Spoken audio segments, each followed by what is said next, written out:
Hi everyone, so this is the first time that we have this club activity this semester, and I'm very happy that you are still here. And so last time we mainly focused on some introduction to the Java language and some data structures. And this semester we'll have something new. So this time we will talk about some algorithms. Okay, first, we need to talk about the definition of algorithm. So the word algorithm means a set of finite rules or instructions to be followed in calculations or other problem-solving operations. Or it can be a procedure for solving a mathematical problem in a finite number of steps that frequently involves recursive operations. So in other words, algorithm refers to a sequence of finite steps to solve a particular problem.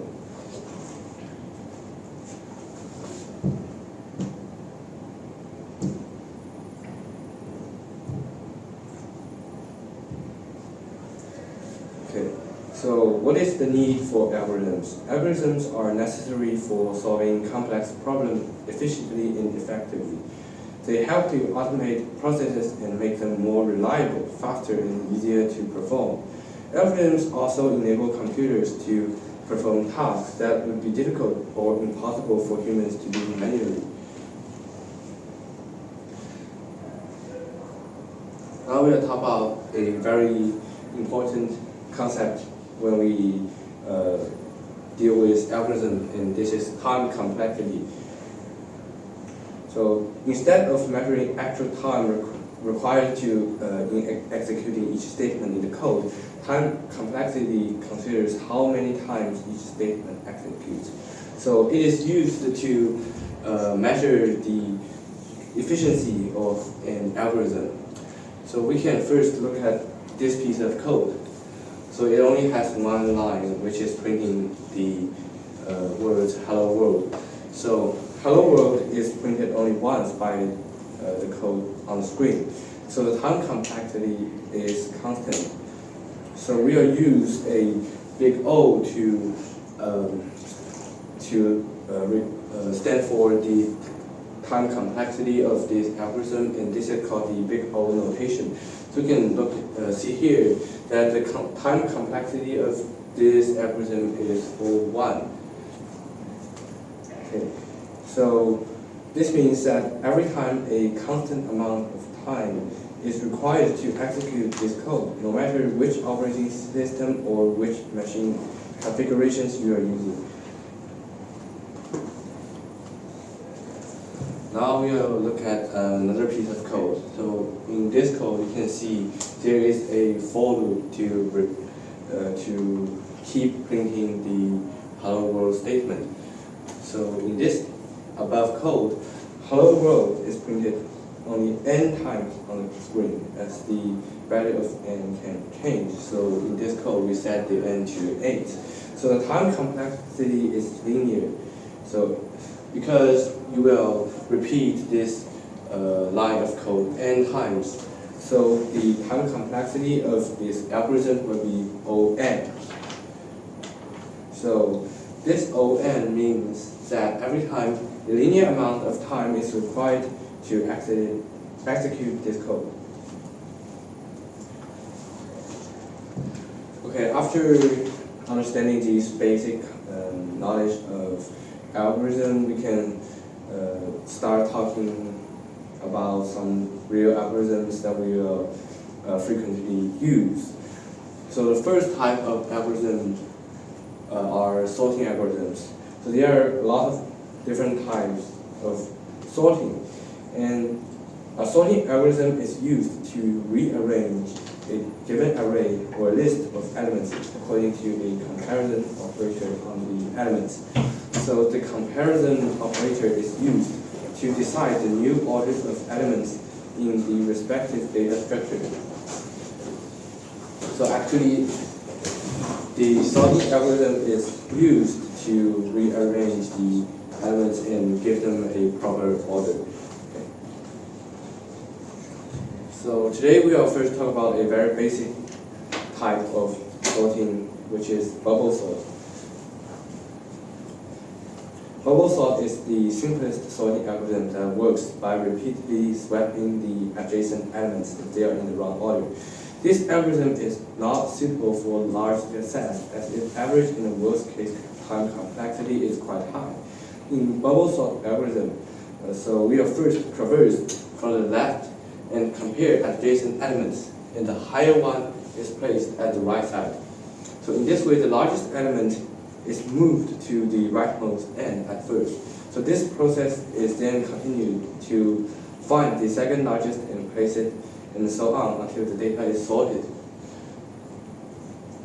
So we can look at this sequence first.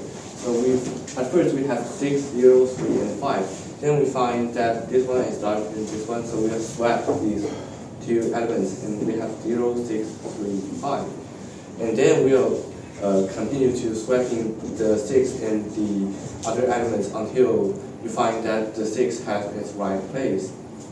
And then it is sorted. This is the first step of the sorting. It is the first pass. And then we'll have a second pass.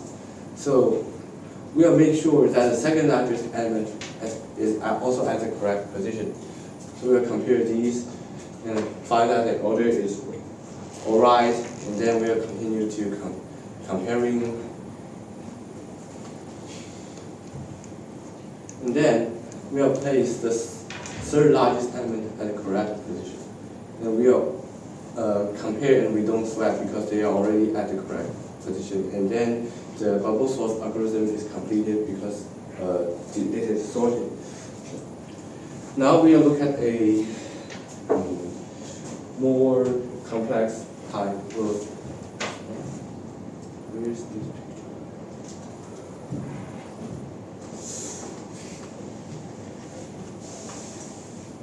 Okay, so we will use some blackboard to show the process.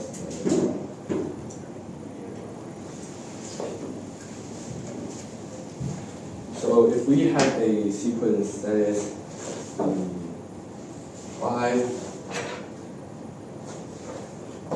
3, 1, 9, 8, 2, 4, and 7. And first, we'll find, we'll keep swapping the largest element until it is at its right place.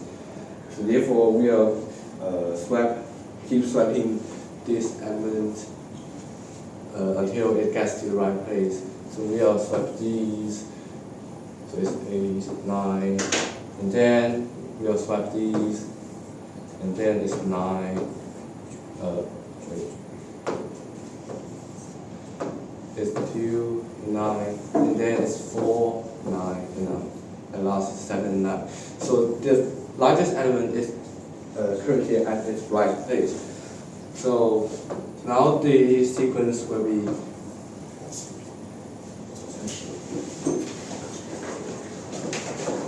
5, 3, 1, 8, 2, 4, 7, 9. Okay, then this is the first pass of this bubble sorting is completed, and then we have the second pass. So we'll find the second largest of the element of this sequence. So it is 8. And this time we'll also keep comparing it with the elements behind it and swapping them. So 8 is larger than 2, 4, 7, and then it's so we at last of the second pass we'll get 5, 3, 1, 2, 4, 7, 8, 9. Okay, and we have look at the third largest element this time, and it is 7. So 7 actually is smaller than all the elements behind it. And after comparing them, we find that we don't need to swap it. So it will just stay here. Okay. Then we'll look at 5. So actually these elements, they are already sorted and they are not they are ignored for the other passes.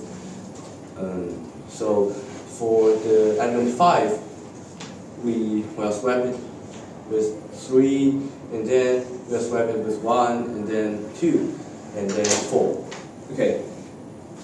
So we don't need to swap it with the elements in this region because we already know that these are larger than 5, and they are also pre-sorted in the passes before. Therefore, we'll just keep swapping the 5 until it reaches here. And then we'll have 3, 1, 2, 4, 5 for these sequence, and then for the pre-sorted ones, we'll just have 7, 8, 9. So we'll keep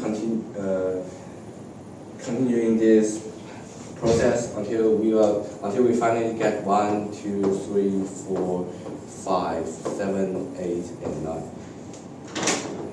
Okay. So after this process, you have already sorted a very complex and long sequence with bubble sort.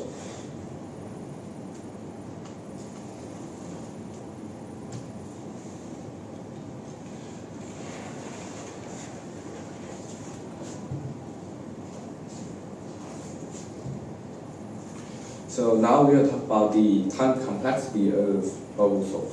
So when we talk about the time complexity of an algorithm, so we have to consider its best case and its worst case, and finally we'll reach a average case for the algorithm.